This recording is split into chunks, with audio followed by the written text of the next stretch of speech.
ప్రజా రవాణాను పటిష్టం చేస్తాం. త్వరలోనే మహిళలకు ఉచిత బస్సు ప్రయాణం కల్పిస్తాం. నరసరావుపేటలో 3 ఆర్టీసీ బస్సుల్ని ప్రారంభించిన ఎమ్మెల్యే డాక్టర్ చదలవాడ అరవింద బాబు.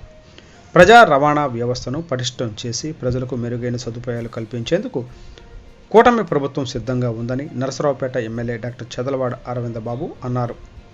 నరసరావుపేటలో నూతనంగా సమకూర్చిన 3 ఆర్టీసీ బస్సులను ప్రారంభించారు. ప్రజలకు మెరుగైన రవాణాను కట్టుబడి ఉంటామని పేర్కొన్నారు. గతంలో బస్సులు కొనుగోలు మాటే లేకుండా డొక్కు బస్సులతో కాలం నెట్టుకొచ్చారని అన్నారు. ఫలితంగా ఆర్టీసీలో ప్రయాణం అంటే ప్రజలు ముప్ప తిప్పలు పడే పరిస్థితి ఉండేది. ప్రజల గురించి ఆలోచించే కూటమి కొత్త బస్సులు కల్పించి ప్రజలకు మెరుగైన పాలన అందించబోతోందని తెలిపారు. ఎన్నికల్లో ఇచ్చిన హామీ మేరకు త్వరలోనే మహిళలకు ఉచిత ప్రయాణ సదుపాయం కల్పించబోతున్నామని ఎమ్మెల్యే చదలవాడ అరవింద బాబు అన్నారు. ఈ కార్యక్రమంలో ఆర్టీసీ ఆర్ఎంఓ, ఆర్టీసీ డిఎం, మండల పార్టీ అధ్యక్షుడు బండారుపల్లి విశ్వేశ్వరరావు, కన్యాదార రాజు, మాబు, బాలు తదితరులు పాల్గొన్నారు.